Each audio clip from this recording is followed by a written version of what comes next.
மாப்பிள்ள நல்லா இருக்கியாடா மாப்பிள்ள? இந்த விஷயம் கேள்விப்பட்டிருப்பியானான்னு தெரியலடா மாப்பிள்ள. கரெக்டாக ஒரு 3.5 வாரத்துக்கு முன்னாடி ஆந்திராவில் அந்த ஒரு சின்ன கிராமம் தான், அந்த ஊர்லேருந்து நிறைய பேர் கப்பலுக்கு போகிறாங்க. எப்படி முன்னாடி கூட ஒரு கேடட் வந்து கேப்டன் ஹராஸ்மெண்ட் பண்ணி சூசைட் பண்ணிக்கிட்டான்ற மாதிரி ஒரு நியூஸ் வந்துச்சு.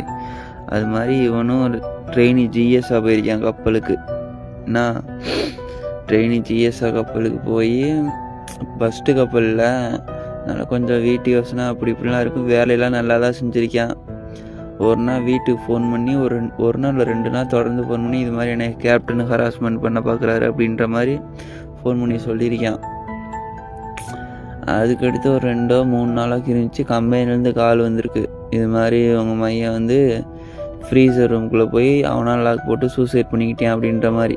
அந்த ரூம்குள்ளே வந்து -3 டிகிரி -4 டிகிரி அப்படிலாம் இருக்குண்டா அவனுக்குள்ள. அவனால் லாக் போட்டு சூசைட் பண்ணிக்கிட்டேன்ற மாதிரி கம்பெனிலேருந்து ரிப்ளை வந்திருக்கு. அவனோட பாடியே வீட்டுக்கு ஒரு 5 நாளைக்கு இருந்துச்சுன்னா வீட்டுக்கே போய் சேர்ந்துச்சான்டா அவனுக்குள்ள.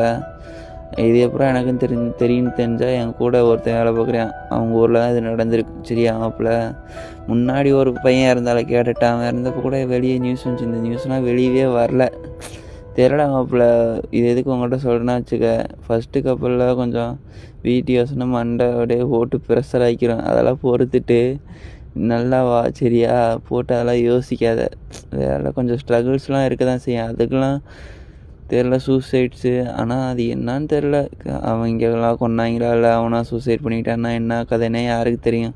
கம்பெனி சொல்லிச்சு, அவங்களும் ஒரு ஏழ்மையான குடும்பம் நம்பிட்டு போக வேண்டியது. அப்படி என்ன பண்ணுறது? சரியா பார்த்து சுதானமாக பாய்.